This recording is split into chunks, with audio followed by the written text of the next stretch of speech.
Україна! Свята мати героїв! Та вічно житимо від тобі я! Відвічну Україну! Свята! Могутня! Соборна! Слава Україні! Hey, my call sign's Jackie.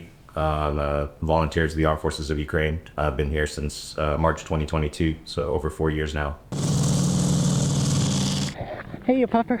I'm the senior Western military advisor instructor to the 3rd Army Corps. I'd like to talk to you guys about the moment that we're in during this war in Ukraine. We're in a pivotal moment, very critical moment. The Russians have a major weakness right now. They made a mistake this winter, and they expended a lot of men trying to take as much ground as they could, particularly Kupiansk, Pokrovsk, and the end goal for them was to take Kramatorsk and Sloviansk. And in order to do that, in as short a time as possible, starting in August of 2025, the Russians started to spend their operational reserve and just kind of dumped them. It got really rolling in November and December of 2025 and continued to January, February, March, where we had those crazy reports about 30,000 Russian casualties a month. We, 3rd Army Corps, we have almost 200 kilometers of continuous line in the front here. It's 15% of the front line.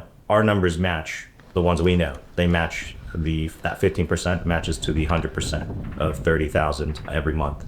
Now in March, that number started to get down a bit. And that is because the Russians did not recruit, did not replace their men at the correct pace to meet that expenditure. So they flipped the cost curve, the recruitment curve, and the expenditure curve for their whole military. And that is a strategic mistake, a big strategic mistake. I'll tell you, through the winter, our infantry deployment times were very tough. Our men were fighting very hard. Very often, whole units would have an average of 50 days plus in position, and that number's gone way down, about halfway down now for most units. So we have a breather at the moment. It also means that Russia has major weakness. So what we need to be able to do now is we need to be able to throw a big punch. The commander of 3rd Army Corps, Andrei Beletsky, did an interview recently with Reuters, and he pointed out that the Russian weakness will last for the next 6 to 9 months. Basically, that's the time that Russia will take in order to meet their recruitment curve, their replacement curve, back up to the levels that they had at the end of summer in 2025. So that's how long we have for a window in order to take advantage of the Russian weakness at this moment. So I would really advise anyone listening and part of those partner forces that we need to step up right now. And if we do this properly, then we can throw that punch before the Russian strength returns. If we want to win the war this year, which I would love to win the war this year, I would have loved to win the war in 2022 already, which is what I rushed over here to do, but why I got wounded. I would love to win it this year because I would like it to be over. I think everybody would like it to be over. Yeah, I'm a professional soldier, but the point of fighting wars is to win them as quickly as you possibly can. So and return to peace. So we'd like to win the war and we'd like to win the peace as well. So how is it even possible for us to be in this moment? A lot of analysts have said over years now that Ukraine will fall in 3 days, fall in 7 days, fall in 3 months, fall in 3 years. One thing, just understand, Ukraine's not going to fall. And the reason is because the Ukrainians know how to fight. And we definitely know that over in 3rd Corps. The priority for Corps Commander, for all Corps Commanding staff, and the priority for everyone in this unit, even down to the smallest rifleman, is preservation of life for our soldiers. Over the last 6 months and over 200 kilometers, we achieved 20-to-1 casualty ratio against our opponents. And that's against 3 Russian Army headquarters. Where Corps Army is echelon above the Corps. That's very impressive. 20-to-1 over time and space in this attritional war is very good. We want to get better. I'd like to push the unit up to 50-to-1. That's one of my jobs as an instructor advisor is to always look for that opportunity. Russia outnumbers Ukraine as a population 5-to-1. So if we do 5-to-1 across the whole front line, it's a slow stalemate. If we do 6-to-1, it's a victory that's going to take the next 30 years, and nobody wants that. So we've got to punch fast, hard, very lethally, very aggressively, we've got to do that 20 to 50 to 1 across the whole front line. It's good that Third Army Corps does this 20 to 1. We do need other units in ZSU to step up. And what Third Army Corps does is we're always trying to lead the Ukrainian armed forces with our performance. As you know, drone warfare is our bread and butter here in Ukraine. You've probably heard that 80% of casualties are produced by drones in this war, and that has replaced artillery as the primary casualty producing arm of the military through all historical wars. And that's not a mistake. That's not an accident of recent history that drones have done this. Drones are very effective. I fought against them. I fight with them. And one thing to understand about that 80% is that in a battle, any battle here in Ukraine, that 80% in the fight, drone-produced casualties, that's your entry ticket into the fight. If you can't fight with drones at that 80%, then you may as well not even show up to the battlefield. So that's just to get into the fight is your 80%. Doing your shaping operations, treating the enemy where you can. That last 20%, right, with things like this Bradley here, Bradley, HIMARS, tanks, infantry, all the rest of the arms, that last 20% is where you win or lose battles. So the final part of the battle was still won by infantry on the ground, always. And what we need to do is we are still trying to lessen the burden on those infantrymen as well. And so we're going to start using drones to really shape the micro battle, right? All the tactical level battle, all the way down to that infantryman, and start to use our particularly ground drones in order to do that. We have already done a lot of work in AI, by ourselves. I mean, in garages in Kharkiv, we are using open source AI and programming our UGV robots in order to fight. We had great success with assault drone this winter. In fact, we had one UGV which held its territory for 47 days. I can't remember the size of the sector, but it held its own sector without any infantrymen in position, only the drone. Of course, infantrymen were involved in reloading the drone and cleaning the gun and changing the batteries on the drone. So there was a ground crew taking care of it, but the actual fighting was done by the drone, and it held the sector for 47 days. Really impressive. Also, during this battle, we haven't released the video yet. I hope we do. But during this battle, this drone actually engaged a fire team of Russians at close range through a really interesting technique, which basically we had a Mavic, one of our recon drones, ISR drones, above our UGV. And because the fight was so close quarters, this was happening in a forest and foliage, that the camera on the drone couldn't see through the brush, but the 50 caliber machine gun on the drone could shoot through the brush. So we were able to direct and aim that gun through the Mavic. Basically, that fight was in third person with the UGV. The drone war, the tactics, the war itself is going to look very different in 2027 if it goes to that than it did in 2026. Just like 2025 looks different than 2026. Just like 2024 looks different than 2026. So this war has moved a lot. One of the ways that we moved this war around is our effectiveness in mid-range strike and targeting Russian logistics. And the Ukrainians have done an incredible job in moving Russian logistics back. And so today, a cargo point for Russians is about 150 kilometers in most places. And that ingenuity of Ukrainian developments, I'll say as an American veteran that Ukrainians have invented a lot here. They're very smart, very clever. I'm really impressed with them. Best soldiers I've worked with. And, there is nothing stopping Iraq or Afghanistan from developing this technology and using it against American forces in GWOT, where I was at. The humble FPV race drone is an invention from like 2008, so this was already operating well into the war on terror, but nobody over there thought to strap a bomb to this thing and start flying it around and taking out tanks. The Ukrainians are the ones who invented this. All the technology, Mavic drone, Phantom DJI was working all the way back in 2014. So really, really impressed with what Ukrainians have done in order to defend themselves and can give themselves an edge in the battle. So we pushed back the Russian cargo point to 150 kilometers. And then I will say from my own analysis, our cargo point's much closer. And even I have a particular metric I call it the cappuccino line. It's the last line of the fight where you can get a cappuccino. After you pass the cappuccino line, there's no more cappuccinos. You cannot find a coffee shop because it's a long way. It's a short way to enemy fires and enemy attrition.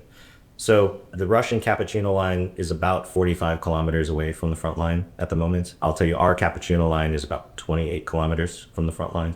So we're doing better on our Kogor point. We're doing better on our Cappuccino line. And then we get up to that 5 kilometer and, you know, some of the guys make it through. And then the next day they send more, and the next day they send more, and the next day they send more. So we end up with a inverse gray zone now. It's actually the front of the Russian line. It's actually the front of the Ukrainian line. So when, let's say one of our Ukrainian sniper, one of his great works is going to be to set up ambushes, and he's setting up those ambushes looking behind his troops or behind his position in order to catch Russian infantry who have infiltrated into the line. Кажется, що не дуже повезло, що вони тут перелі.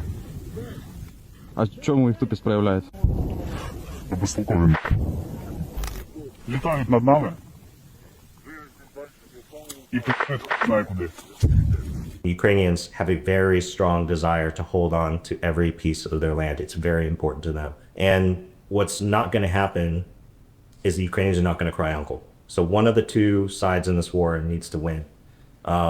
And I'll tell you, it matters which one wins. One of the two sides needs to cry uncle. One of the two sides needs to give up. If the Ukrainians give up, like, what does that look like for the Ukrainians? They already lost Crimea in 2014. They already lost an oblast.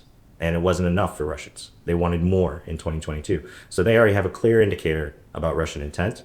If they lose more territory again, then either Russia will just continue to push through, or they'll reload and reset, and they'll go and take more territory and more territory. Ukrainians understand the end state, which is that Russians do not want Ukraine as an identity, as a people, as a country, as a landmass, as a border. They want it got. And so Ukrainians have no choice. They will not cry uncle. And the world is very lucky that that's the case, that Ukrainians are such good fighters, that they've been able to hold through all of this. Can the Russians cry uncle? Yes. Yeah, they can. The Russians can stop the killing. I mean, a lot of people have said this, but, you know, I'm in the military, I'm a soldier, I'm proud of winning. I'm not particularly proud of killing thousands of Russians a day. If they would just go away, then that wouldn't have to happen. And so the Russians can cry uncle. The Russians have their own country. They have their own landmass. They have their own society. They have their own resources, and they could do what every other country in the world does and manage their own, their mass. They have the largest territory. They could manage their massive territory and enrich their people and govern themselves, and that's all they need to do. So the Russians can absolutely cry uncle. And what I'm telling you is that in the next 6 to 9 months, we have a window to force the Russians to go back home. And it really matters. You know, there's something in the West. You know, we've been living in a post World War II era for a long time, and there's some foundational arguments that we don't have with each other on a daily basis. We don't question whether we're allowed to kill each other in order to solve our differences, right? That's a foundational principle that we have in the West, in America, in Europe, and we don't have an argument about that. We have arguments about other things, you know, all these small things that, for me as a soldier, these are fringe arguments, and I'm happy that people have these arguments. We can't be arguing about whether we can kill each other for our needs or not. And that's what this war is about. This war is about the Russians saying we need to kill the Ukrainians. And it's really unclear why. It's something about Russian Empire. Vladimir Putin has tried to lay out his case a few times, and it's very not understandable to Americans. В 1654 году австрийский генеральный штаб начал развал Советского Союза. Все документы у нас в архивах есть. Да, а вот перед Первой мировой войной князь Владимир на машине поехал просто в путешествие в Варшаву. Отлично. You, as an American, are looking at Russia, and you cannot conceive of that society. You cannot understand that the Russians are really as bad as they appear to be. They are. So, you know, the quick analogy is, you know, kids in a playground. If in America, if there's a bully on the playground, right, and he goes way too far, the other kids are going to kick him out of their groups, and they're going to kick him off that playground. And, you know, eventually he'll have short-term gains. The bully will have short-term gains. But in the long term, the society is gonna get sick of this guy and throw him out. In Russia, that's not true. That's not what you're not understanding this. You're not understanding that officials, that executives at the highest levels of Russian society are falling out of windows. That Vladimir Putin, if he hears a bad word or a negative idea from you, he will kill you. The bully in Russia on the playground, he gets the short-term gains on the playground, and he gets the long-term gains. The bully is tolerated, but that is what Russia is. And so the only way that Russians are going to cry uncle is they have got to get socked in the mouth. They've got to get hit in the face as hard and as fast as possible. So we're in this moment now. I hope our partners are watching this, listening, and I hope we resource what we need to end this war as quickly as possible. This is a really important one. I would say it's the most important one in my lifetime, which is why I'm happy to be here and happy to continue to support Ukraine in this fight. What help really looks like, I mean, it is leveraging government level assets. I do advocacy for donations to Ukraine and little things like that. And we can buy socks and we can buy gas for the cars sometimes, and we can get car repairs. That's a big one. Cars and things like this. But in order to punch in a conventional war like this, we need conventional weapons. And it's very large scale. So we do need governments to step up now, and particularly European governments. This is your backyard. I mean, if you want to secure Europe, you're on the spot for this. America, my beautiful country, with my beautiful military, we're always needed. I mean, we are the world's guarantor of security. We have the most weapons. We have the most know-how. The reason I've been so successful at advising Ukrainians is because of my professional background in the U.S. military. So what do we need to actually throw this punch? First, we need a lot of mid-range strike. We need to be able to hit. I have a lot of targets between 70 and 150 kilometers right now at the operational level, and I can't touch them. We need more assets to fix these targets and destroy these targets. Once we can push that cargo point back further and further, then the Russians won't be able to sustain the fight on the line with that they have right now. And that enables us freedom of movement to move things up, sort of something like equivalent to an American air component, but not an American air component. We can do this with drones. We've already shown we can sort of replace close air support and even replace an air force with drones. So more mid-range strike, and it doesn't need to be conventional. It can be unconventional drones in the mid-range strike capacity. Additionally, in Ukraine, we need to make sure we have our operational reserve ready to go, and our offensive reserve ready to go. And so resourcing that, training that will be very helpful, very effective. And Third Corps, we're definitely able to do that now that we have some breathing room on the Ukrainian or on the Russian expenditure curve and recruitment curve. And that's what we need to do. We need to demoralize this bully. So this is Jackie with AB3 Universe signing off. Please make sure you like and subscribe and follow Third Army Corps. I'll say Third Army Corps, we're definitely the most Western reformed unit in Ukraine. We do a really good job. If you want to find out more, please stay tuned. We'll be putting out more videos and releases. We'll be watching your comments. I'm sure you guys have a lot of questions, and we'd love to see those questions and answer them. Thanks.